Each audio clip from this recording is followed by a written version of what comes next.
મંગળા ગૌરી વ્રતની વાર્તા. પવિત્ર શ્રાવણ માસના પ્રથમ મંગળવારથી છેલ્લા મંગળવાર સુધી આ વ્રત કરાય છે. પ્રાતઃકાળ સૂર્યોદય પહેલાં સ્નાનાદિથી પરવારી સતી પાર્વતીની પૂજા કરવી. શક્ય હોય તો ઉપવાસ કરવો, નહીંતર એકટાણું કરવું. વ્રતની કથા સાંભળવી. વૈવિશાળ થયેલી કન્યા પણ આ વ્રત કરી શકે છે.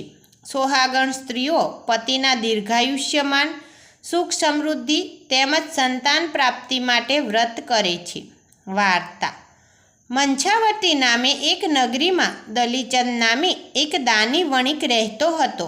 તેની પત્નીનું નામ રમાવતી હતું. એ પણ ધર્મિષ્ઠ હતી. એક સંન્યાસી રોજ વણિકના ઘેર ભિક્ષા લેવા આવે, પણ ભિક્ષા લીધા વગર ચાલ્યો જાય.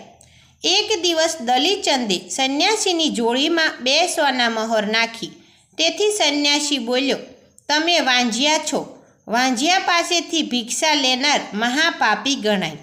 પણ તમે મને ભિક્ષા આપી દીધી છે, માટે મારે તમને સંતાન પ્રાપ્તિનો રસ્તો દેખાડવો જોઈએ. પૂર્વે ઘોર અરણ્યમાં મા પાર્વતીનું મંદિર છે. ત્યાં જઈ પાર્વતીજીને પ્રસન્ન કરો.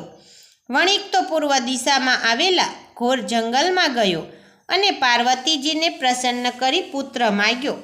ત્યારે પાર્વતી બોલ્યા, હે વણિક, સામે આંબો છે.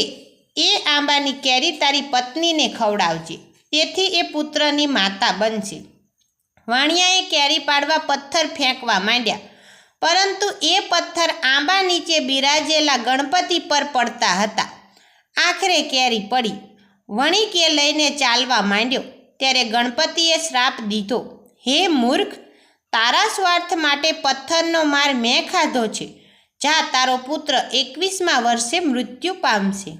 દલીચંદે ઘેર આવીને રમાવતીને બધી વાત કરી. જેવા આપણા નસીબ, એમ કહીને રમાવતીએ કેરી ખાધી. પૂરા 9 માસે દેવના ચક્કર જેવા દીકરાનો જન્મ થયો. તેનું નામ શિવચંદ પાડવામાં આવ્યું. શિવચંદ 18 વર્ષનો થયો ત્યારે તો બધી વિદ્યામાં પારંગત થઈ ગયો. આ બાજુ વાણિયો વાણિયણ ચિંતામાં અડધા થઈ જતા હતા. ગણપતિનો શ્રાપ કોઈ કાળે મિથ્યા ન થાય. 21મા વર્ષે પુત્રનું મોત નક્કી હતું. એક દિવસ શિવચંદ તેના મામા કાશીરામ સાથે વેપાર ખેડવા નીકળ્યો. મામો પણ ભાણેજના મૃત્યુની વાત જાણતો હતો. ફરતા ફરતા મામો ભાણેજ રૂપાવટી ગામે આવ્યા. પાદરે ટીમણ કરવા બેઠા. સરોવરના કાંઠે શ્યામા અને સુધા નામની 2 સખીઓ વાત કરતી હતી. સુધા, તું મંગળા ગૌરીનું વ્રત જરૂર કરજે. જે સ્ત્રી આ વ્રત કરે છે તેનો ચૂડી ચાંદલો અખંડ રહે છે. હું તો દર વર્ષે આ વ્રત કરું છું. સુધા બોલી, હું પણ આ વ્રત કરીશ. મને વ્રતની વિધિ જણાવ. શ્યામા બોલી, શ્રાવણ માસના દરેક મંગળવારે સતી પાર્વતીની મૂર્તિને એક બાજોટ પર મૂકી સ્થાપના કરવી. ઘઉંના લોટનું એક કોળિયું બનાવવું. તેમાં સૂતરના દોરાની દિવેટ બનાવી તેમાં મૂકવી. ઘી પૂરી દીવો પ્રગટાવવો. ત્યારબાદ 16 બીલીપત્રો, 16 પુષ્પો, 16 ધરોના પાંદડા, 16 ધતુરાના પાંદડા, 16 અઘેડાના પાંદડા અને 16 જીરાના દાણા સતી પાર્વતીને અર્પણ કરી શ્રદ્ધાપૂર્વક પૂજન કરવું. શક્તિ હોય તો એક વાંસની છાબડીમાં સતી પાર્વતીની મૂર્તિ અને ફળ ફૂલ મૂકી તેનું પૂજન કરી યોગ્ય બ્રાહ્મણને દાન કરવું. મામાએ આ વાત સાંભળી વિચાર કર્યો કે આ છોકરી સાથે જો હું ભાણાના લગ્ન કરું તો ભાણાનો મૃત્યુ યોગ ટળે. આમ વિચારી મામાએ કહ્યું કે ચાલ ગામમાં આંટો મારી આવીએ. મામો ભાણેજ ગામમાં આવ્યા. મામાએ તો શ્યામાના પિતાનું ઘર ગોતીને ઉતારો કર્યો, શિરામણ કર્યું. પછી ધીરે ધીરે ભાણાની સગાઈની વાત માંડી. શ્યામાના પિતાને તો ઘેર બેઠા ગંગા જેવી વાત થઈ. શિવચંદ જેવો સોહામણો જમાઈ અને સારા સગા મળતા હોય તો શું વાંધો હોય. આમ મામાએ ભાણાના વૈવિશાળ શ્યામા સાથે નક્કી કર્યા. મામો ભાણાને લઈને ઘેર આવ્યો. બહેન બનેવીને બધી વાત કરી. ધામધૂમથી માગસર સુદ તીજના દિવસે લગ્ન કર્યા. શ્યામા તો પરણીને સાસરે આવી. લગ્નની પહેલી રાતે શયનખંડમાં સૂતી છે ત્યાં જ તેજના અંબાર સમા મંગળામાં સપનામાં આવીને કહેવા લાગ્યા, જાગ દીકરી જાગ, ટૂંક સમયમાં એક સર્પ તારા પતિને દંશ દેવા આવશે. તારો પતિ મરશે તો મને લાંછન લાગશે.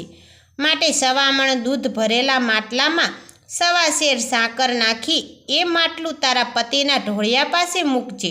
દૂધ પીતા જ સાપનો ક્રોધ શાંત થઈ જશે અને એ ખાલી માટલામાં બેસી જશે. તું પહેરેલો સાડલો ઉતારી માટલાનું મોઢું બાંધી દેજે. સવારે માટલું તારી સાસુને આપી દેજે. આમાં કાંઈ ભૂલ થાય તો તું જવાબદાર. સપનું પૂરું થતાં જ શ્યામા સફાળી જાગી ગઈ. તેને ખાતરી થઈ કે પોતે કરેલા વ્રતના પ્રતાપે જ જે મંગળામાં ચેતવવા આવ્યા હતા એણે તરત જ 1.25 મણ દૂધ મંગાવી માટલામાં ભર્યું. એમાં 1.25 શેર સાકર નાખી પતિના ઢોળીએ માટલું મૂક્યું. સમય થતાં સર્પ આવ્યો, પણ મીઠું દૂધ પીતા શાંત થઈને માટલામાં પેસી ગયો. શ્યામાએ પહેરેલ સાડલો ઉતારી માટલાનું મુખ બાંધી દીધું. સવારે એ માટલું સાસુને આપી બધી વાત કરી. સાસુએ હરખાઈને માટલું લીધું અને સર્પને નદી તીરે છોડી મૂક્યો. ગામમાં આ વાત ફેલાતા સૌ સ્ત્રીઓએ મંગળાગૌરી વ્રત કરવા લાગી. હે મંગળાગૌરીમાં, તમે જેવા શ્યામાને ફળ્યા એવા સર્વ સોહાગણ સ્ત્રીને ફળજો. જય જય મંગળાગૌરી.